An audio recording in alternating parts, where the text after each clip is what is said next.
여러분 반갑습니다. 오랜만이네요. 지금은 19일 목요일 새벽 2시 9분입니다.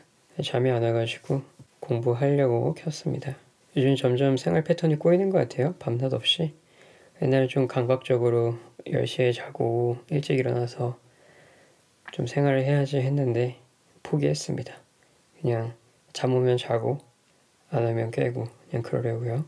제가 어제 하루 종일 말을 안 해가지고 목소리가 많이 잠겨 있습니다. 말할 일이 없잖아요, 그쵸?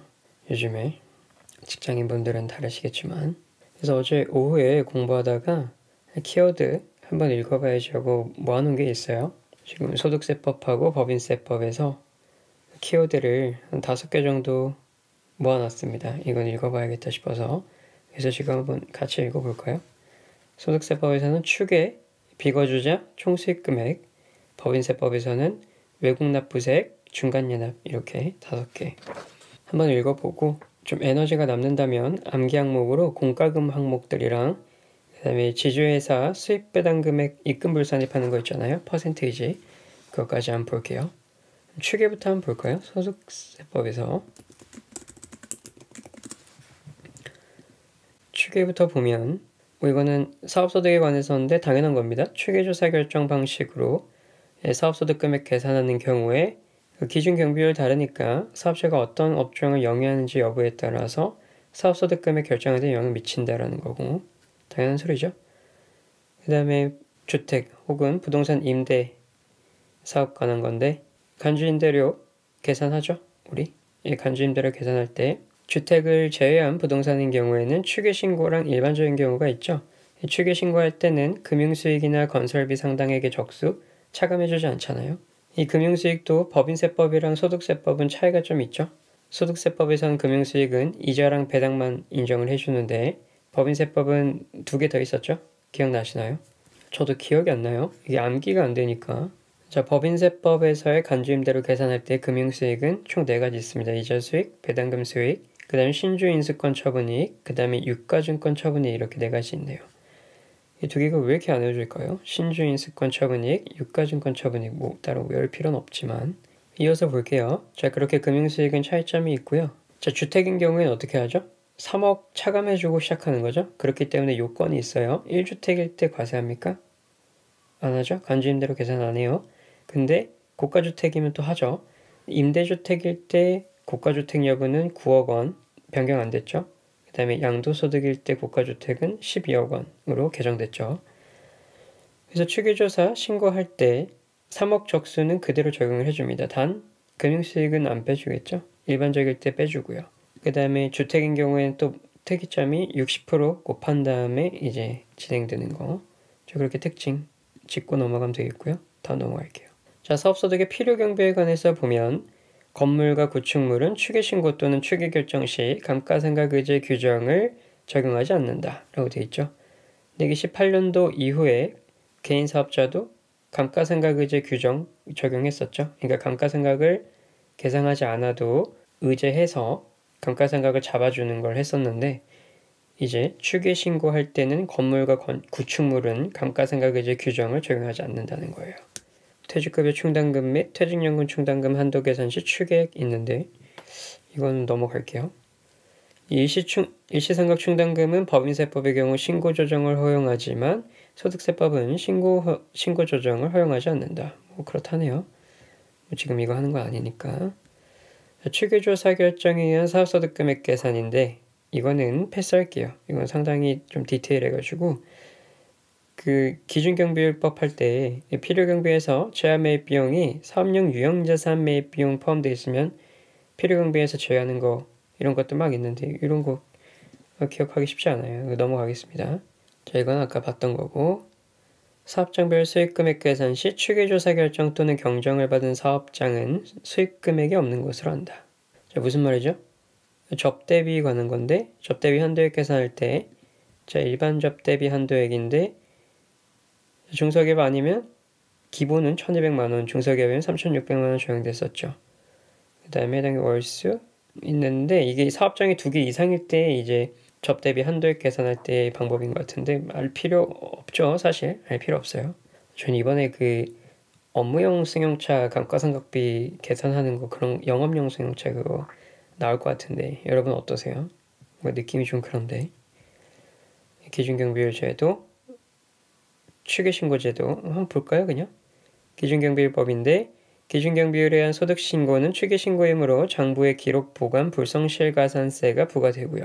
자, 단순경비율법은 기준경비율법을 적용한 추계소득금액이 단순경비율을 적용한 추계소득금액보다 적을 때 기준경비율법을 적용할 수 있게 되는 겁니다. 자, 이렇게 되어 있는데 이 한도 적용 기한을 3년 연장했다고 합니다. 중요하지 않고요. 추계에 의한 소득금액 계산 시 수익금액, 자, 수익금액에서 장려금, 사업과 관련돼서 보조금이나 장려금, 그 다음에 동업단체 거래처로부터 지급받은 보조금 장려금도 수익금액에 인식하고 신용카드 매출전표 등 발행세액 공제액도 수익금액 들어가고 복식부기 의무자의 사업용 유형자산의 양도가액도 수익금액 들어가네요. 추계할 때도 충당금, 준비금 등이 있는 경우에 돈 금액도 가산하게 되네요. 추계에 의한 소득금액 계산할 때 열심하고 넘어갈게요. 자, 다음은 종합소득세 계산에 적용되는 규정에 관해서 자, 사업소득금액 계산할 때 추계신고하는 경우에는 2월 결산금 공제를 적용하지 않죠. 근데 이제 천재지변이나 그 밖에 불강력적으로 추계신고할 때는 공제한다. 이거는 기본적인 거고요. 자, 이거 같은 내용이고 소득금액을 추계신고 및 추계조사 결정함으로 인해서 공제되지 아니한 2월 결산금은 그 후에 과세기간에서 공제할 수 있다. 자, 2월 결산금 몇 년이죠? 15년이죠. 자, 2월 결산금의 공제에서 2월 결산금 공제 배제 항목에 아까 읽었던 거네요. 그쵸? 다 읽었던 거네요. 자, 과세표준 확정신고와 자진납부 항목에서 결정 경정 항목 보면 자, 원칙은 실질조사에서 하는 건데 예외적으로 추계 결정이나 경정을 할 수 있습니다. 추계 사유엔 뭐가 있냐면 장부와 증명서류가 없어요. 그럼 추계해야겠죠. 통상적으로 수익금액 및 주요경비 등 중요한 부분이 미비 또는 허위일 때 기장의 내용이 규모에 비추어 허위임이 명백할 때 추계 방법을 사용합니다. 자, 원칙은 기준경비율법이랑 단순경비율법 사용하는 거죠. 추계조사에서 경우에 불이익이 있는데 2월 결산금 공제 안 하고 그런 것들이 있고 아까 가산세도 있었고요. 그렇죠? 넘어가 볼까요? 끝났네요. 추계는 비거주자 볼게요.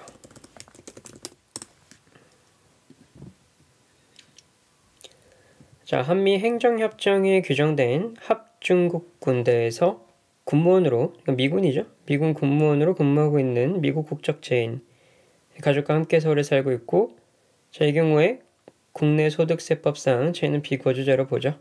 이 과세기간에 걸쳐서 183일 이상인 경우에 비거주자를 보고요. 1과세기간 안에 183일 이상 거주해야 되죠. 비거주자 국내 원천소득 과세에 관해서 한번 볼까요?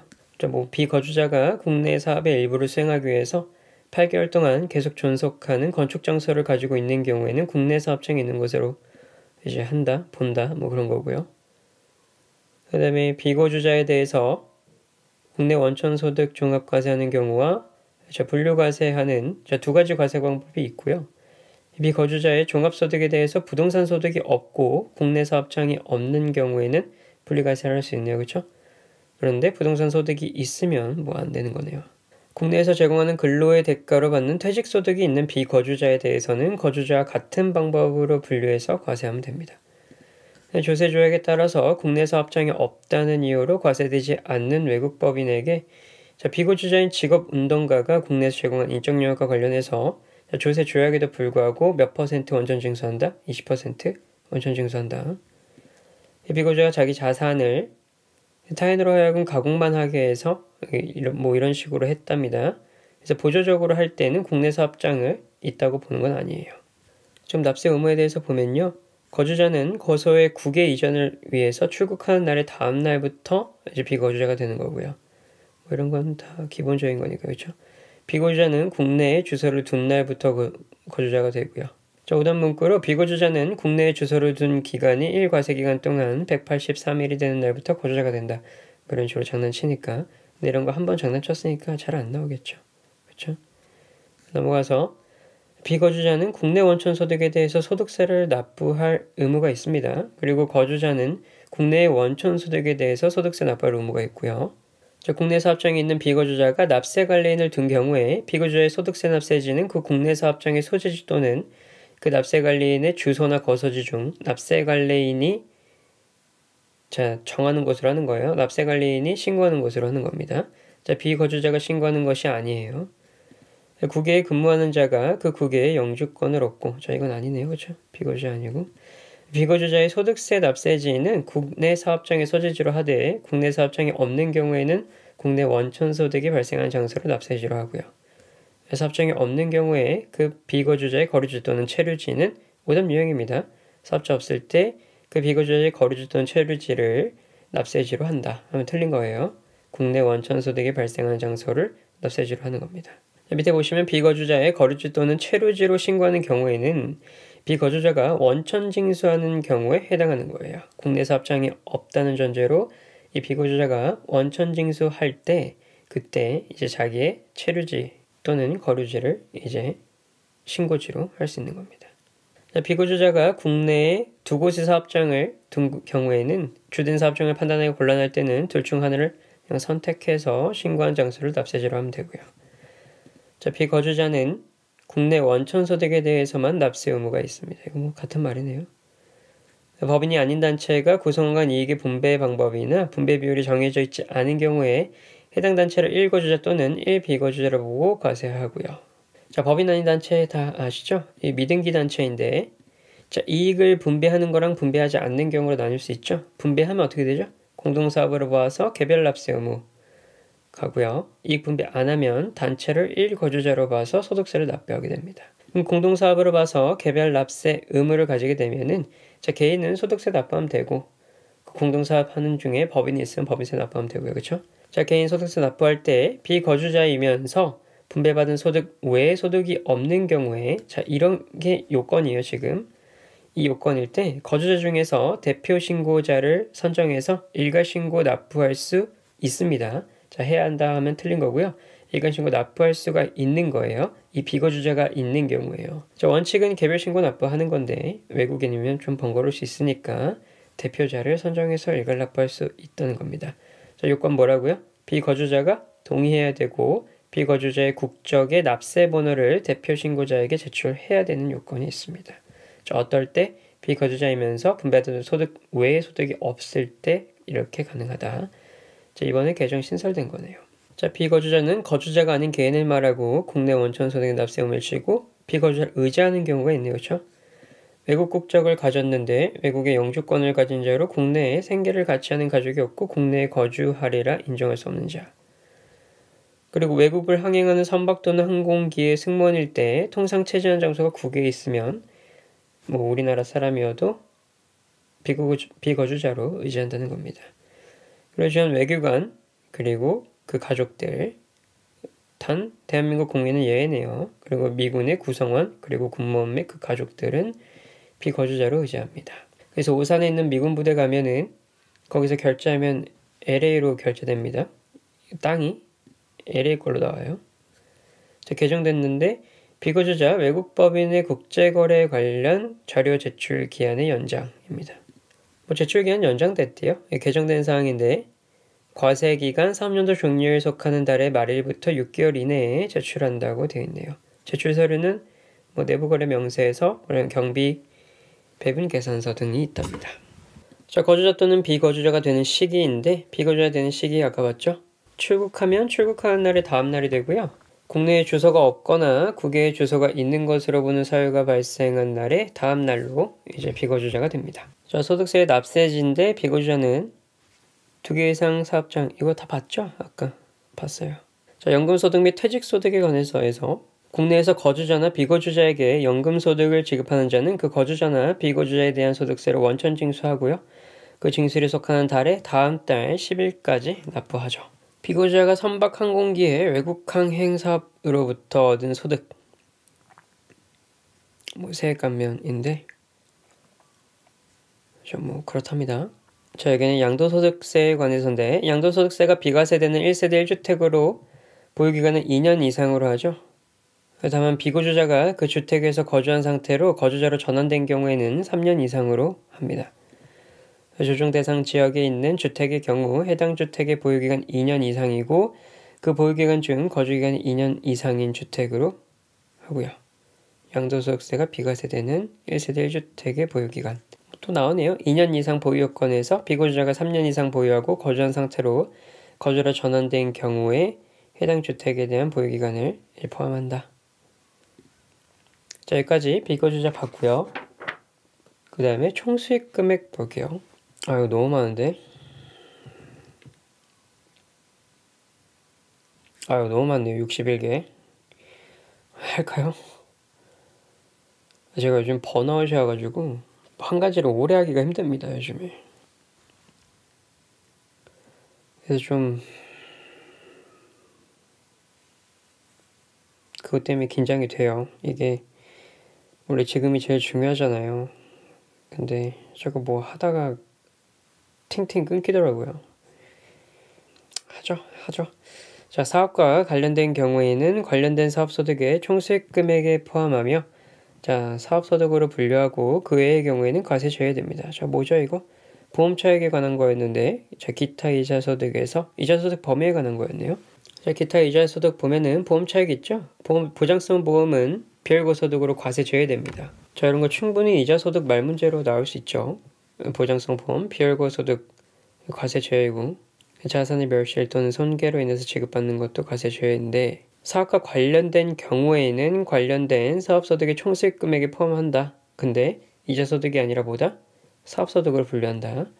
그 외의 경우에는 과세 제외하고요. 그렇죠? 저축성 보험은 기억나시나요?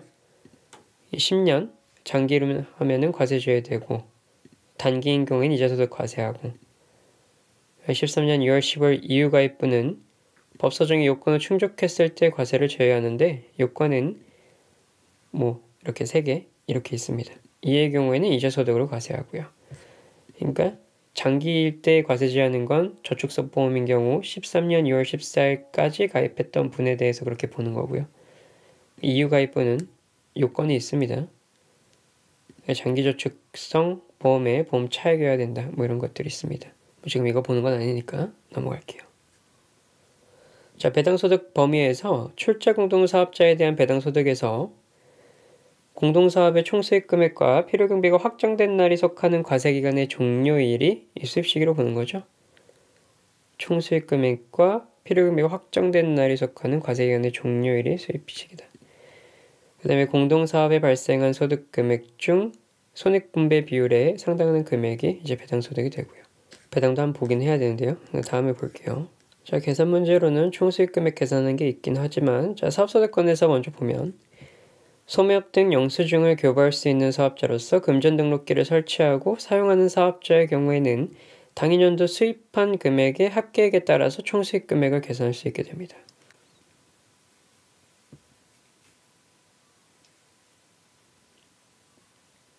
자, 이게 왜 이렇게 나오냐? 자, 이 총수익 금액 계산할 때 수입한 금액과 수입할 금액까지 이제 다 넣는 건데 이제 금전 등록기 사업 같은 경우에는 수입한 금액만 넣는다 해서 그냥 문제에 나온 거예요.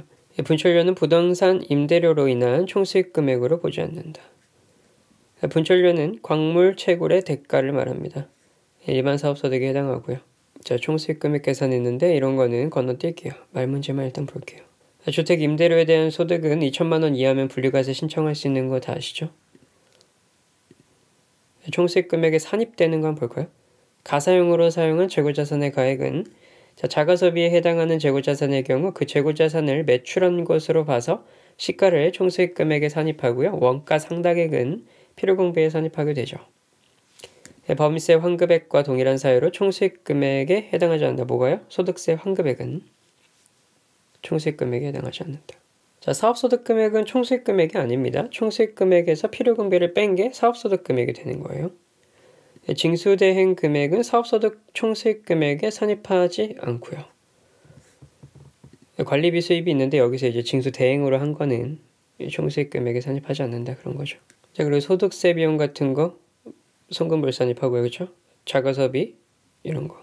사업무관 채무 면제 이익 같은 거는 총수익 금액에 불산입하겠죠. 입금 불산입하고 예금이자 수입도 이제 사업소득 계산하는 거니까 이자 소득이니까 빼주고요. 뭐 자가소득 취득원가 이건 이거랑 같이 대입하는 거. 장려금은 총수익 금액에 해당하기 때문에 세무조정 따로 안 합니다. 만약에 장려금이 있다면 수익 금액에.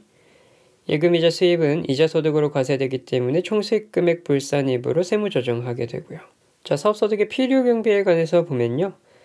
사업소득 금액 계산 시 필요경비에 산입할 금액은 해당 과세기간의 총수익 금액에 대응하는 비용으로 일반적으로 용인되는 통상적인 것의 합계액으로 하게 되고요. 자, 뭐 도소매업을 영위하고 있답니다. 여기서 총수익 금액에 대응하는 필요경비의 상품 또는 제품 판매와 관련해서 자, 사전 약정 없이 지급하는 판매장려금의 판매 수당도 포함하게 됩니다. 복식부기 의무자는 사업용 유형자산의 양도가액을 총수익 금액에 산입하고 해당 사업용 유형자산의 양도 당시에 장부가액은 필요경비에 산입하게 되고요. 자, 복식부기자인 경우에는 사업용 유형자산의 양도, 이 처분 손익 같은 거 인식한다고 했었죠. 거주자의 각 소득 금액에 대한 총수익 금액, 총급여액과 총연금액 포함된 총수익 금액은 해당 과세기간에 수입했거나 수입할 금액의 합계액이다. 자, 여기 나오네요. 그렇죠?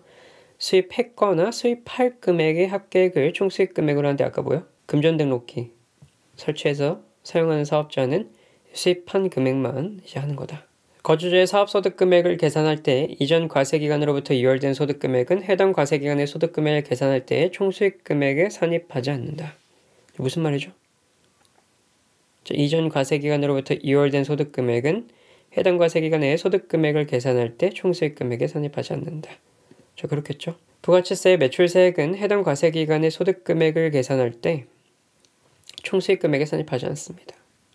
부가치세의 매출세액은 당연히 안 넣겠죠. 내 돈이 아니니까. 사업소득 금액을 계산할 때 해당 과세기간 전의 총수익 금액에 대응하는 비용으로서 그 과세기간에 확정된 것에 대해서는 그 과세기간 전에 필요경비로 계상하지 아니하는 것만 그 과세기간의 필요경비로 보게 됩니다. 다음으로 소득세법은 개인의 사업소득 금액 계산에서 유가증권 처분 손익을 총수익 금액 또는 필요경비에 산입하지 않습니다. 자, 유가증권 처분 손익 아니에요. 근데 법인세법은 하죠. 자, 그거 그냥 적어놓은 거예요. 자, 총수익 금액을 계산할 때 금전 이외의 것은 그 거래 당시의 가액에 의해서 수익 금액을 계산하게 됩니다. 금전 이외의 것은 그 거래 당시의 가액에 의해서 수익 금액을 계산하게 된다. 자, 총수익 금액에 해당하는 것과 해당하지 않는 것, 해당하는 것부터 한번 볼까요? 대충 볼게요. 사업수익 금액이 있는데 매출 엔으로 환입 그리고 매출 할인액은 차감하죠. 매출액에서. 장려금 다 인정하고요. 사업과 관련된 자산 수준 이익하고 채무면제 이익 수익 금액에 산입합니다. 사업과 관련해서 해당 사업용 자산의 손실로 인해서 취득한 보험 차익도 아까 한다 했죠. 사업과 관련하면 이자소득이 아니라 사업소득을 한다. 재고자산을 가사용으로 소비하거나 이것도 아까 봤고요. 그렇죠? 자, 외환차익 인식하네요. 복식부기 의무자인 경우에는 사업용 유형자산을 양도할 때 그 양도가액 자, 토지 건물은 제외합니다. 토지 건물은 제외하고 장부가액은 필요경비에 산입합니다. 그 차익을 인식한다 그 말이겠죠. 근데 토지와 건물은 제외한다. 자, 그럼 총수익 금액에 해당하지 않는 것으로 소득세 또는 지방소득세 소득분을 환급받았거나 환급받은 금액 중에 다른 세액에 충당한 금액은 총수익 금액에 해당하지 않습니다. 당연한 거예요. 환급받았다 해서 총수익 금액으로 인식하지 않아요. 자산 수중이익, 채무 면제이익 중에서 이월결손금 보존에 충당된 금액 있죠. 자, 복식부기자가 국고보조금 등 국가로부터 무상으로 지급받은 금액은 제외하는데 자, 자산 수중이익이나 채무 면제이익 중 이월결손금 보존에 충당된 금액은 총수익 금액에 해당하지 않습니다. 자, 이때 또 포인트가 있죠. 이때 이월결손금은 그 기한의 제약을 받습니까? 기한의 제약을 받지 않아요. 그 이월결손금 할 때 08년도 이전은 5년, 그 다음에 19년도 이전은 10년, 이후는 15년인데 지난 게 있어요. 지난 게 있어도 여기다 갖다 쓸 수 있는 거예요. 여기다 갖다 쓸 수 있어요. 그래서 이 자산 수중이익과 채무 면제 이익에 충당하는 이월결손금은 기한의 영향을 받지 않는다. 여기까지 짚고 넘어갈게요. 네, 부동산 임대업 관련 총수익 금액인데 넘어가죠. 자, 여기 보면 보험차익 등 나와 있는데 사업소득 금액에서 원칙은 사업소득에 포함하지 않았고 그쵸? 근데 예외적으로 확정급여형 퇴직연금 제도에 따른 보험계약의 보험차익과 신탁계약의 이익 또는 분배금, 그리고 사과 관련해서 해당 사업용 자산의 손실로 취득한 보험차익은 사업소득의 총수익 금액에 산입한다고 합니다. 조금 지엽적이에요.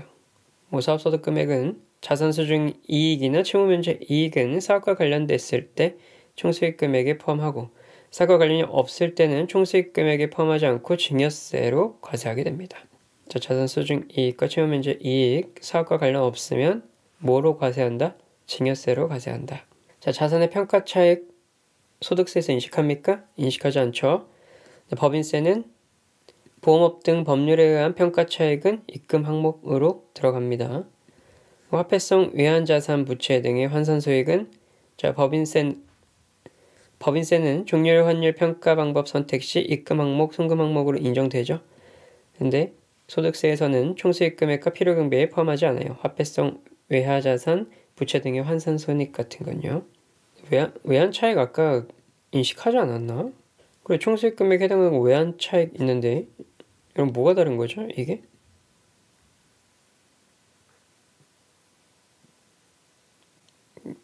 저는 이걸 몰라가지고 이거 아시는 분은 댓글 좀 달아주세요. 그 차이가 뭔지. 제가 몰라가지고. 총수익 금액이 일정 규모 이상인 사업자로서 장부를 기장하지 않은 사업자는 기준경비율법을 적용한다. 이거 아까 봤고요. 우리 이제 다 본 것 같아요. 그쵸? 서학월동품 양도소득이 있는데 1억 이하일 때는 필요경비 90% 해주고 1억 초과할 때 80% 해주죠. 다음 보유기간이 10년 이상일 때는 모두 90%를 해주고요. 그 다음에 서학월동품 양도소득은 분리과세하죠. 다 본 것 같아요. 법인세법에서 외국납부세 볼게요. 금방 끝날 것 같아요. 맞네. 법인세법상 외국납부세액 공제에 관해서 보면요. 외국납부세액 공제가 원래는 송금 산입할 거냐, 세액 공제 받을 거냐 이렇게 선택할 수 있게 되어 있는데 삭제됐죠.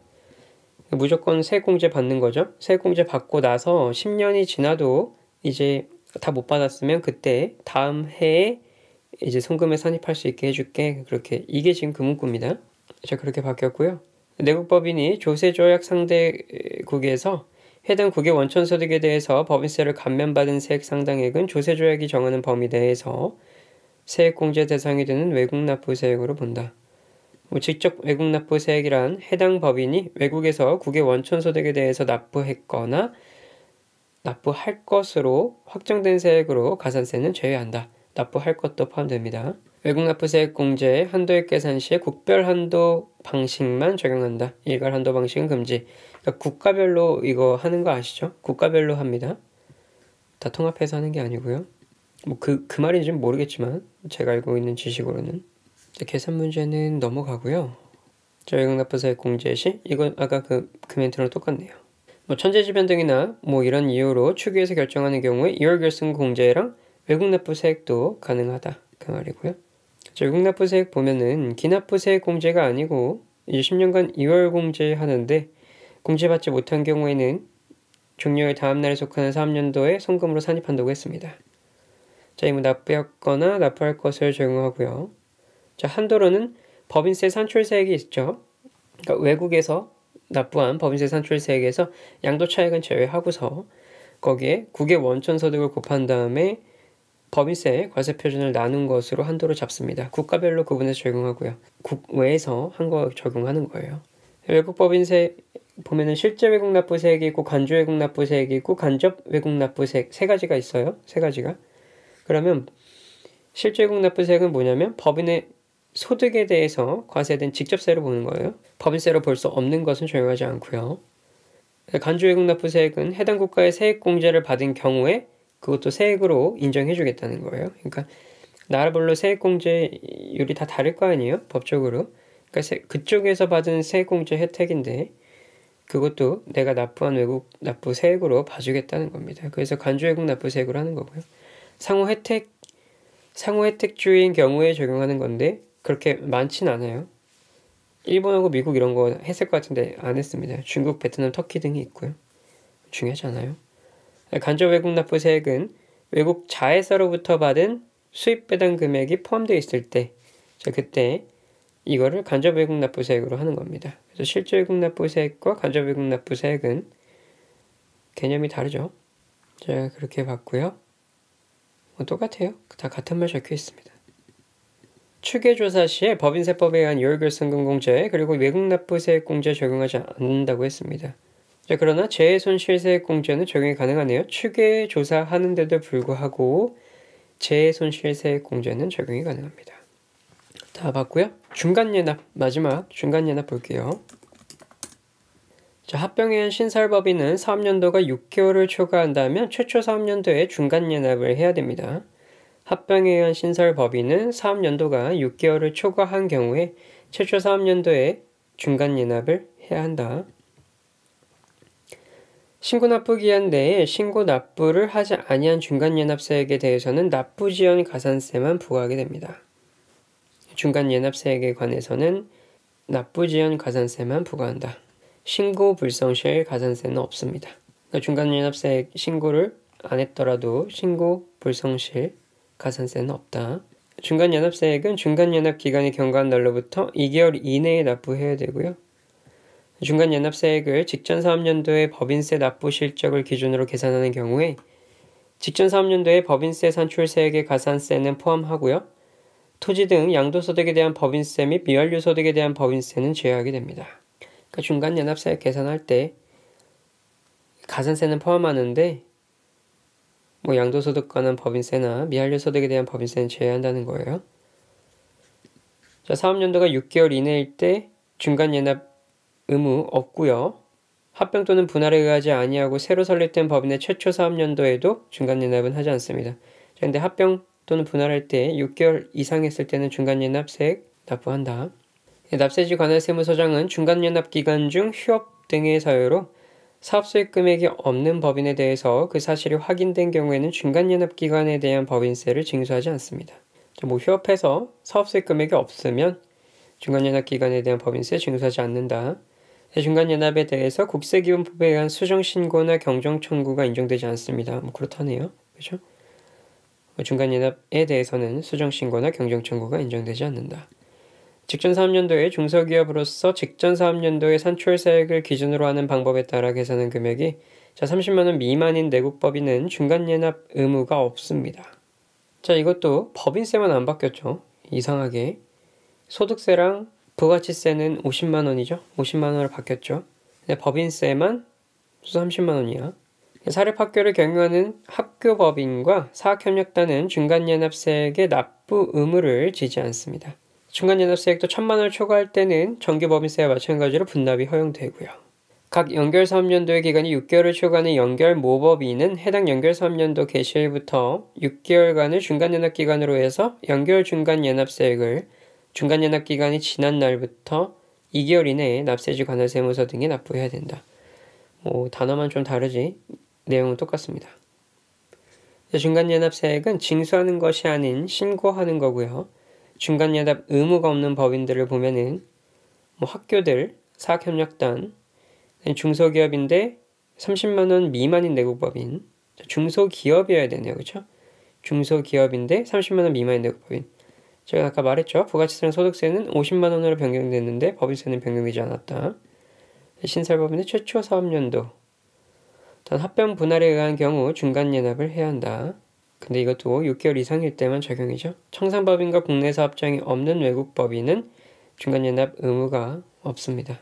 신고납부 보면 경과한 날로부터 2개월 이내 납부해야 되고 신고납부 기한 내에 신고납부를 하지 아니한 중간예납세액에 대해서는 납부지연 가산세만 부과한다고 했죠. 신고불성실 가산세는 부과하지 않고요.